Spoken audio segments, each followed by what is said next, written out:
انصار مدینہ کو خبر لگ چکی تھی کہ آپ وہاں سے نکل پڑے۔ قریش نے 100 اونٹ مقرر کیے تھے آپ کو زندہ مردہ لانے پر، کہ جو آپ کو زندہ یا مردہ پکڑ کے لائے گا اس کو 100 اونٹ دے۔ سراقہ بن مالک انہی اونٹوں کے لالچ میں پیچھے بھاگے تھے۔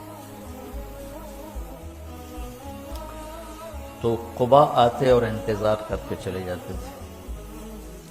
مدینہ کا محل وقوع یہ کہ یہ مدینہ، ٹھیک، یہ قباء، یہ بیچ میں بنو قینقاع، ٹھیک، اور یہ قباء اور یہ بنو قریظہ اور یہ بنو نضیر۔ یہ میں آپ کو نقشہ ہاتھوں سے بنا کے بتا رہا ہوں۔ یہ مدینہ، یہ بنو قینقاع اور یہ قباء، یہ بنو نضیر، بنو قریظہ اور یہ بنو نضیر، یہود کے جو 3 قبیلے تھے۔ نضیر، قینقاع، قریظہ، تینوں موسیٰ علیہ السلام کے صحابہ تھے، اور یہ تینوں یہاں اس لیے آباد ہوئے۔ موسیٰ علیہ السلام جب حج پہ تشریف لائے، جب واپس جا رہے تھے مدینہ سے گزرے، تو انہوں نے پہچانا کہ یہ وہ جگہ ہے جہاں آخری نبی آئے گا۔ تو انہیں اجازت لی کہ ہم یہاں رہیں گے، ہماری نسلیں ان پہ ایمان لائیں گی۔ وہ کم بخت ہوئی آدھا عدو بنے۔ جب اب خیبر سے گزرے تو کچھ لوگوں نے، چونکہ خیبر اور مدینے کا جغرافیہ ایک جیسا ہے، میں خیبر بھی گیا ہوں، تو انہوں نے وہاں رہنے کی اجازت مانگی کہ ہمیں یہاں رہنے دیا جائے، آخری نبی آئیں گے تو ہم ان پر ایمان لائیں۔ ان سے لڑائیاں لڑنی پڑی، اور وہ بڑے جنگ کے بعد وہ فتح ہوئی۔ جو بالکل جاہل تھے وہ ایمان لے آئے، جو جاننے والے تھے وہ گمراہ ہو گئے۔ تو وہ انتظار کر کے چلے جاتے تھے، جب دوپہر چڑھ جاتی پھر چلے جاتے تھے۔ تو اب یہود کا علم دیکھو، بنو قینقاع کا ایک آدمی اپنے کوٹھے کی چھت پہ چڑھا، تو قباء کی طرف نظر پڑی تو غبار اڑ رہا تھا۔ غبار کچھ ایسے ہیولے سے نظر آ رہے تھے۔ یہ 8 عربی لوگ ہیں، ان کا علم کہاں تک پہنچا ہوا تھا کہ کوئی بھی ہو سکتا ہے۔ غبار ہے اور کچھ ایسے نظر آ رہی ہیں سواریاں، لیکن اس حد تک ان کو پتا تھا کہ یہ کب پہنچیں گے۔ اس نے یوں منہ کر کے اعلان کیا، یا بنی قیلہ، قیلہ اوس خزرج کی ماں کا نام، یا بنی قیلہ جاء نبیکم۔ اتنا ان کو پتا تھا، اور ایمان سے محروم۔ تو اس دن وہ انتظار کر کے جا چکے تھے واپس۔ تو جب اعلان ہوا کہ تمہارے نبی آ رہے ہیں، تو پھر سب نے دوڑ لگائی۔ تو ان کے آنے تک چونکہ فاصلہ ہے، 5-6 میل کا فاصلہ ہے، آپ اتر چکے تھے، اور ایک چٹان کی اوٹ میں آپ تشریف فرما تھے۔ اس میں سایہ، ستمبر کا مہینہ تھا، گرمی شدید تھی۔ تاریخ ممکن ہے آگے پیچھے 16 مجھے یاد پڑتی ہے۔ تو اللہ کے نبی کی داڑھی سیاہ کالی، ابو بکر رضی اللہ عنہ اور اللہ کے نبی ہم عمر ہیں، لیکن ابو بکر کی داڑھی میں سفید بال زیادہ تھے، ان کی داڑھی کالی سفید تھی۔ اب مدینے والے تو نہیں جانتے، دیکھا ہوا نہیں ہے، تو انہوں نے قیاس کیا کہ یہ سفید داڑھی والا یہ نبی ہوگا، اور یہ ابو بکر ہوگا جو ساتھ کالی داڑھی والا۔ تو سب نے آ کر ابو بکر سے مصافحہ شروع کر دی، اور اللہ کے نبی سے کیے ہی نہیں۔ تو ابو بکر نے بھی نہیں بتایا کہ میں نہیں وہ، تو مصافحہ ہوتے رہے، وہ آپ کرتے رہے، کچھ نہیں بتایا۔ کچھ دیر جب گزر گئی تو سورج چٹان سے تھوڑا سا اوپر آ گیا، تو دھوپ آ گئی۔ تو ابو بکر رضی اللہ عنہ نے دوڑ کے اوپر چادر ڈال دی۔ اس پر پتہ چلا کہ یہ تو سارے مصافحہ ہی غلط ہو گئے، یہ نہیں، یہ نبی ہیں۔ تو پھر انہوں نے مصافحہ کی یا نہیں کی، یہ کہیں نظر سے گزرا نہیں۔ کیے ہوں گے پھر ادھر بھی. تو پھر قبا والے بھی آ گئے. تو کلثوم بن ہدم اس وقت مسلمان نہیں ہوئے تھے، بعد میں جو سارے ایمان لے آئے، ان کے گھر میں آپ کو بطور مہمان ٹھہرایا گیا. تو آپ اچھے نام سے فال لیتے تھے، غلط نام غلط معنی تبدیل فرما دیتے تھے. تو اس نے اپنے غلام سے کہا نجیح نجیح،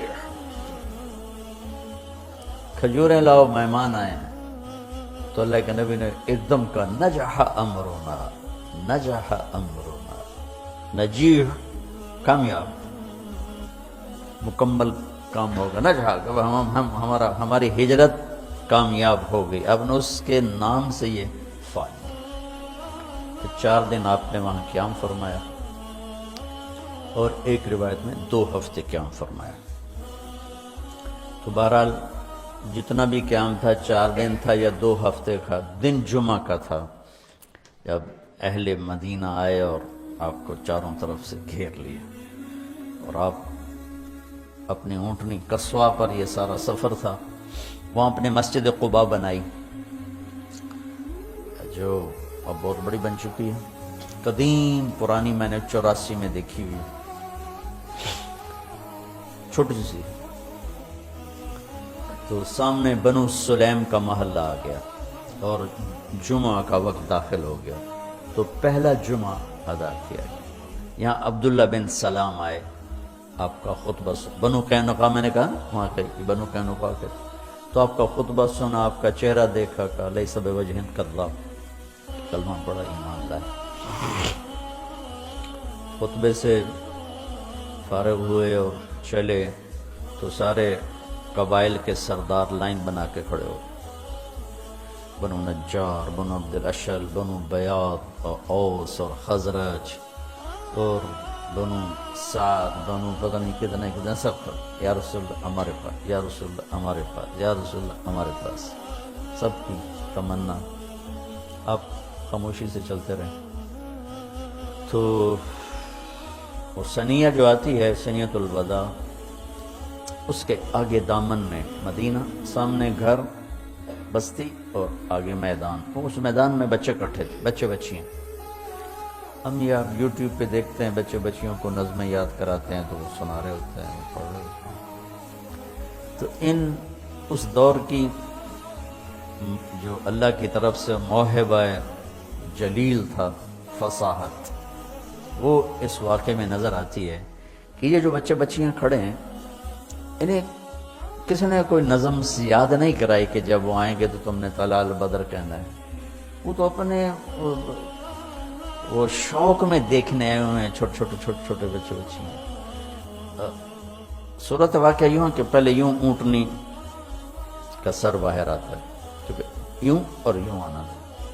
تو ایسے اونٹنی، اس کے سر کے پیچھے آپ کا سر، آپ کا چہرہ مبارک چھپا ہوا.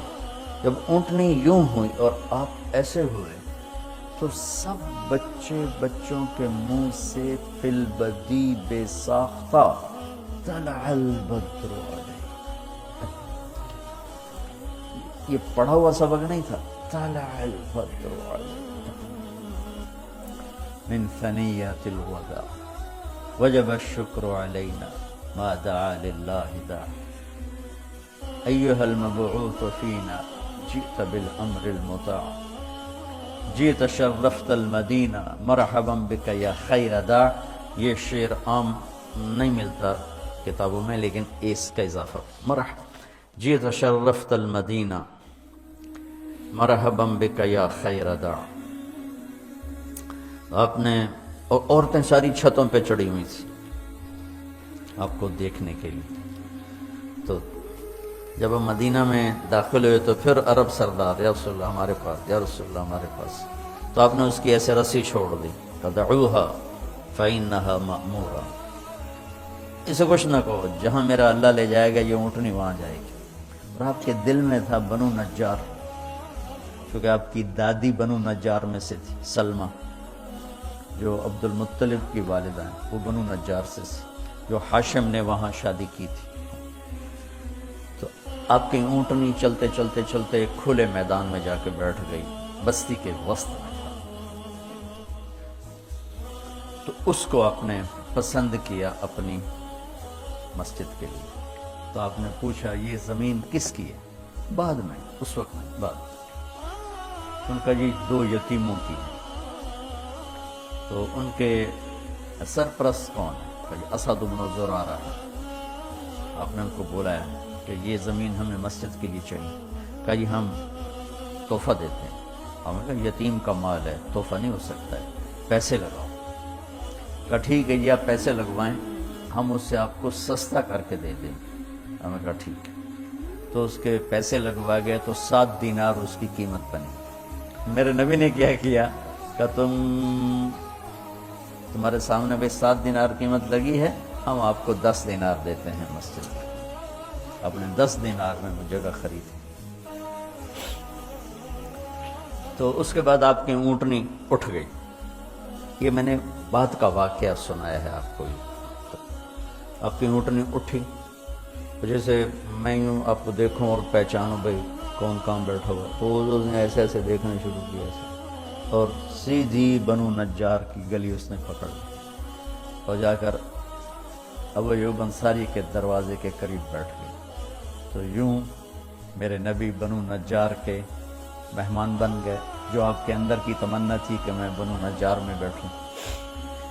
تو اس سارے سفر میں ابوبکر صدیق رضی اللہ تعالی عنہ ساتھ ساتھ ہیں۔ یہ ان کی منقبت، فضیلت تو بے شمار ہیں۔ بس میں نے تھوڑی سی ہجرت کی اہمیت، تو وہ پہلی حدیث ایسی تھی، تو میری دعا ہے کہ آپ ہجرت کرنے والے بنو، اللہ کے نام کو لے کر پھرنے والے بنو۔